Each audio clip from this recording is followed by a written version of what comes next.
Good afternoon, everybody. Thank you for that welcome, and thank you for the introduction, Barb. I'm really happy to be with you all today, and it has been such a pleasure to spend some time in Seattle. I have always wanted to be a person who is able to start my presentations with some kind of joke to make everybody, comfortable and laugh. But what I've discovered over time is I'm actually just not that funny, so I hope that you will bear with me if I just jump right in. Thank you. See, it worked. So you've seen a little bit of an overview about some of the similarities between the Bay Area and Seattle. And I want to highlight a few themes to talk about some of the things that we're grappling with, and then I'll spend a little bit of time talking about how we're approaching the future. So of course, the Bay Area today, like Seattle, is booming. We've created over 700,000 jobs in just the past 10 years. Our population has grown by 1 million people in the past 20 years. And the jobs that we're creating are really located at the high end of the wage spectrum. A lot of this then has driven our household income change, where we've added over 625,000 households earning more than $100,000 a year in the past 20 years, driven in large part by the fact that tech industry salaries are quite high. So we are really in the Bay Area, a place of staggering wealth today. We have 75 billionaires, supposedly that is the highest per capita of any region. And astoundingly, we have over 180,000 millionaires in the Bay Area, and that is excluding real estate assets. San Francisco, our biggest city, it's both a city and a county, but its budget is over $12 billion annually. And our regional GDP is close to $500 billion. So this kind of economic growth and prosperity that we're experiencing in the region is the kind of prosperity that regions all over the country strive for and dream of. Because we believe that when the prosperity comes, when the jobs come, the rising tide will lift all of our boats. We will have the resources we need to live lives full of meaning and security and fulfillment. But what we are experiencing today in the Bay Area is that the rising tide is not lifting all boats, and in fact, it is beginning to drown people. And this is because the growth that we're experiencing is happening on top of a very deeply unequal foundation. We have 75 billionaires. We also have some of the highest rates of income inequality in the nation. And of course, the US is already one of the most economically unequal countries in the world. Wealth and income inequality are also deeply racialized. In the Bay Area, families of color have 10 times less the amount of wealth as white families and have nearly half the median income. And the tech industry is really fueled by venture capitalism. Venture capitalism, at least in the Bay Area, is extraordinarily white and male dominated. 70% white, 8-to-2 male to female gender split, and fun fact, a full 40% of all folks working in venture capital in the Bay Area today went to either Harvard or Stanford. I went to Harvard too, so. Just had to get that in there. So our middle class is disappearing. We've had all of this job growth, and yet negative growth in middle wage industries. We've added low-wage jobs, particularly in the service sector, but the rate of wage rates has not kept pace, and people are actually worse off than they were 20 years ago. So fundamentally, the prosperity that we're creating at the top end in the region today is not being felt in any meaningful way by the broader Bay Area population. And in this country, the private sector generates the wealth that we use both for our individual purposes and for our collective purposes. It's what we receive individually in wages, and it's what we pay in taxes for our collective goods. But over the past few decades, there have been multiple policy decisions at the federal level, at the state level, and on that have resulted in wealth being held in greater and greater amounts by companies themselves and by fewer and fewer individuals. We have an added burden in the state of California because in 1978, we passed a law that capped our property tax rates on both the residential and the commercial side. And what this resulted in was a disincentivizing of cities to approve housing because the cost of serving residents was going to increase at a rate much greater than what could be recaptured through tax revenue. And then because we don't build housing and we limit the supply of housing, we're creating another dynamic, which is that for those people who can afford to get into the housing market and can afford home ownership, they are watching their wealth increase exponentially year over year as property values increase without any proportionate increase in taxation, while all of the people who can't get into the market completely miss that opportunity for wealth development. Thus, we further our economic inequality. We do have a very active philanthropic community in the Bay Area.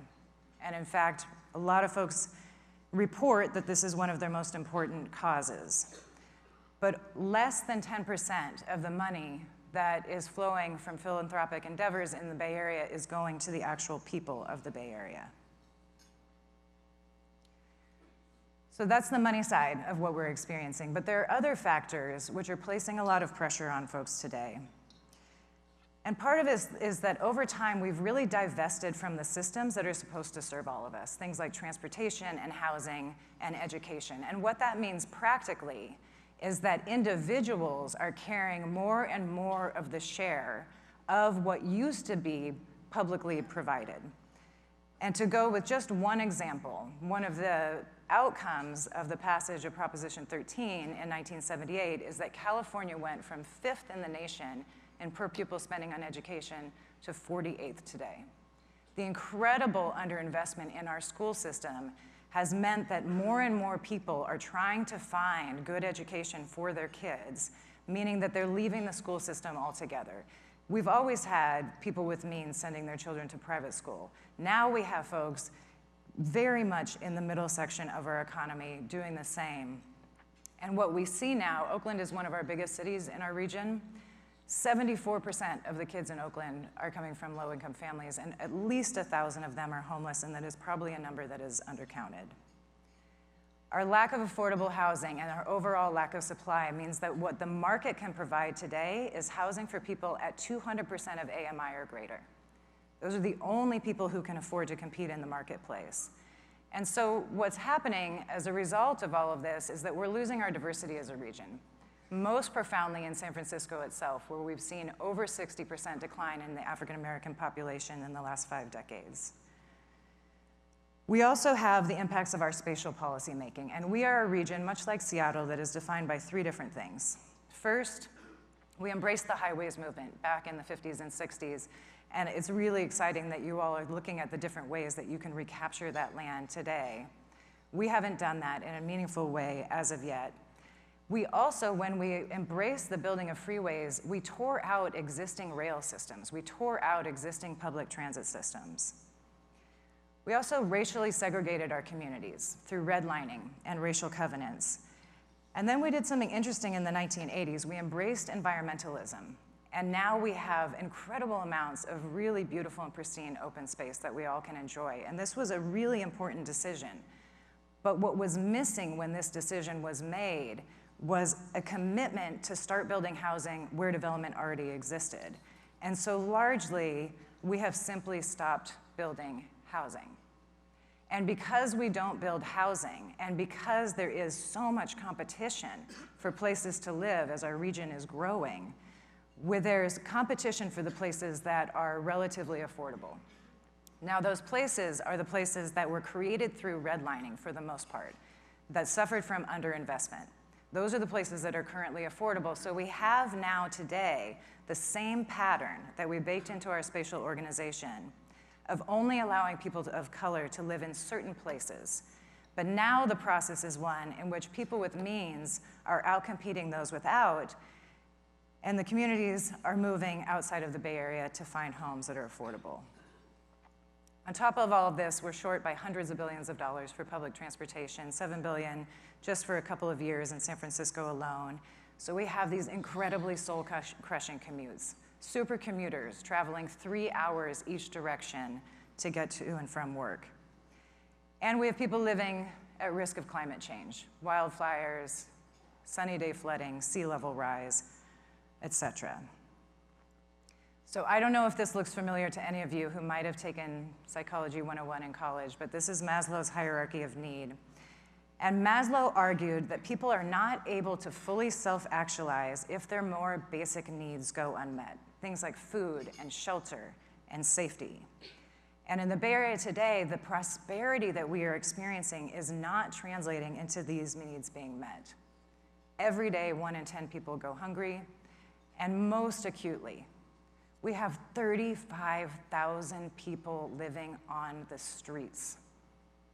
This has increased by 24% in the last 2 years alone.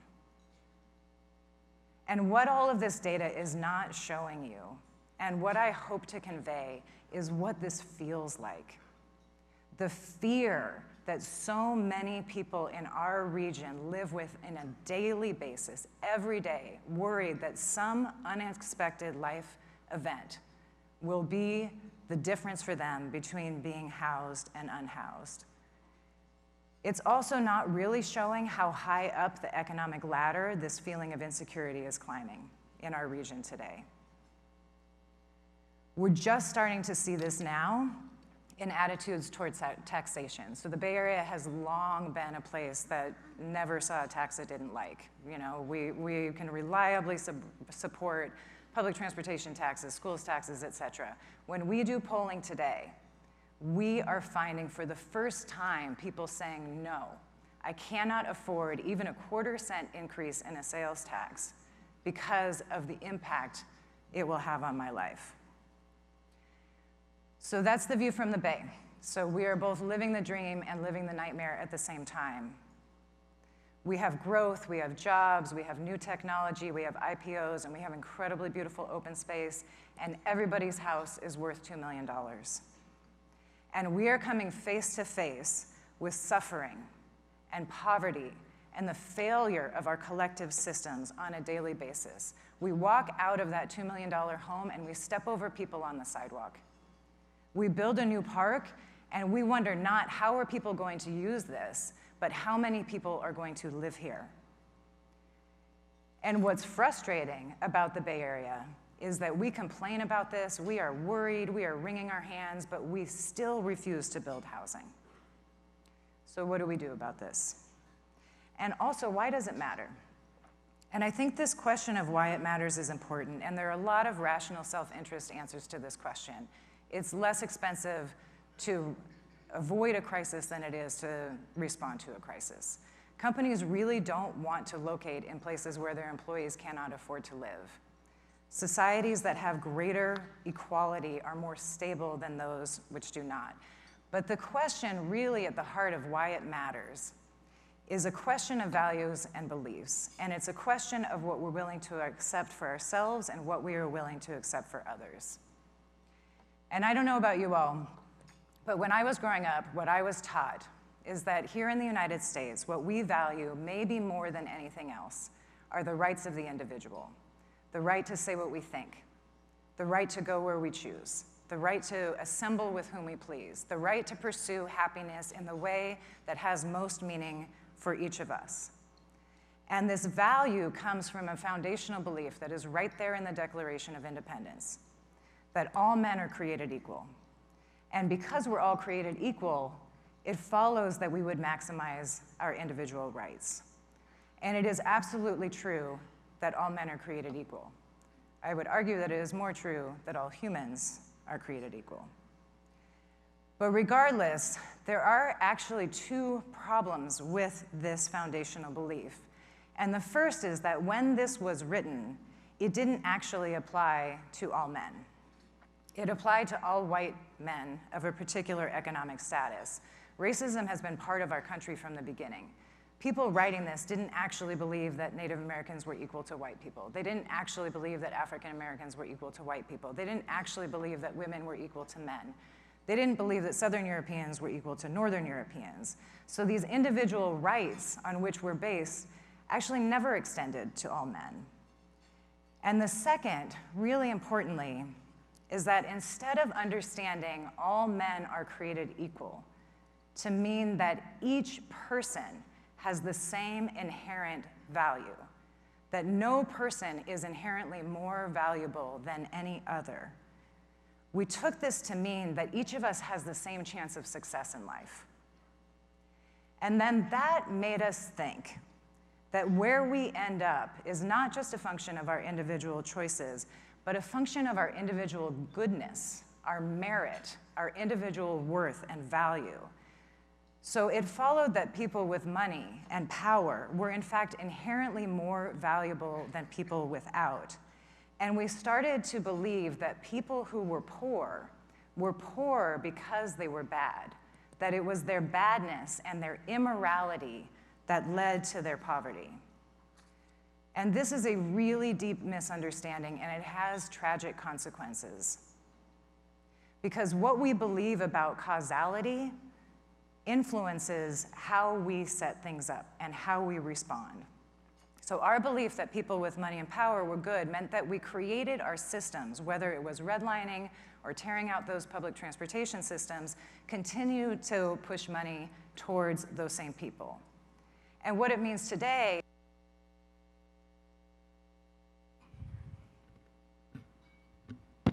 when we see somebody who is homeless, our assumption is not that they are a good person. Our assumption is that they have done something to cause their situation. And when we find out that it's a teacher who is homeless, a teacher living in their car, we're still a little bit shocked. There's another problem with this foundational belief, and that's a problem of what's missing.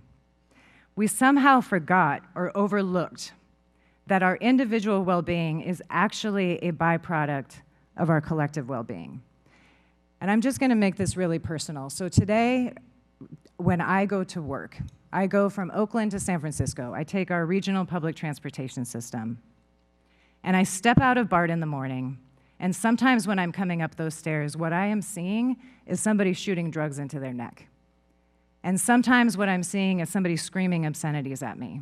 And sometimes it's a woman with her small children and a sign that says, "No job, 3 kids, please help." And sometimes what I'm seeing is somebody laying out on the sidewalk. And when I come back 9 hours later to go home, and that person is in the exact same position that they were 9 hours earlier, I am stopping to see if they are dead. My children have learned to take dollars with them when we go to run errands, because they are always going to see somebody in need and they want to be ready. So it doesn't matter that I have stable housing, and it doesn't matter that I can afford to live in the right neighborhood where my kids go to a good public school. We are not okay. We cannot feel okay when we are surrounded by such intense suffering. And I am not willing to accept this reality. I hate that my children can now, thank you.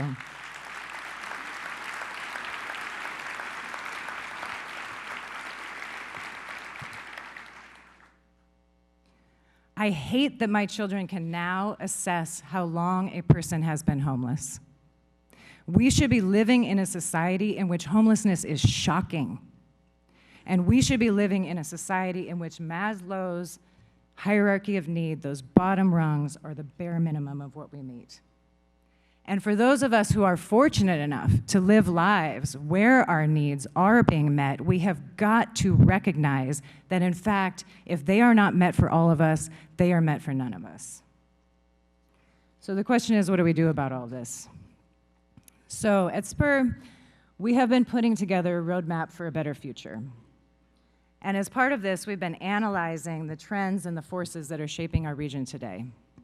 And we've been imagining different futures based on how we respond to all of these factors. So we've examined forces, things like climate change and the role of the federal government, and trends, housing production, wage rates. And we honed in on 2 questions that we think are critical to defining what future we will achieve. Will we embrace or reject economic prosperity? And will we become more or less socially inclusive? And we honed in on these as the essential questions because, as I said earlier, whether or not we have economic prosperity determines whether we have the resources we need in the aggregate to serve all of our needs. And there is a real thread of belief in the Bay Area, and this happens every time we grow, but there is a real thread of belief in the Bay Area that economic prosperity is the causal problem. So this is something that we track carefully. But this question of social inclusion is not just equally important, it is also the thing that we haven't yet figured out. And putting social inclusion at the center of our roadmap is essential, because if we don't explicitly design for this, we will not achieve it. So we imagined 4 different futures, keying off of the answers to these questions. And in the first one, we imagine that we have economic prosperity, but we have social exclusion. And in this scenario, we can see a future where our cities maybe solve their problems, where we figure out how to fund public transportation within the confines of San Francisco as a city, where we figure out climate adaptation in those confines, but we still refuse to build housing. So you have to be able to afford to buy in. In the second scenario, we have the inverse. This is a scenario where we've figured out how to come together for our collective good. We have social inclusion, but we've decided that prosperity is the problem, and we've driven all business away. And in this scenario, we can all work together, but we don't have the resources that we actually need.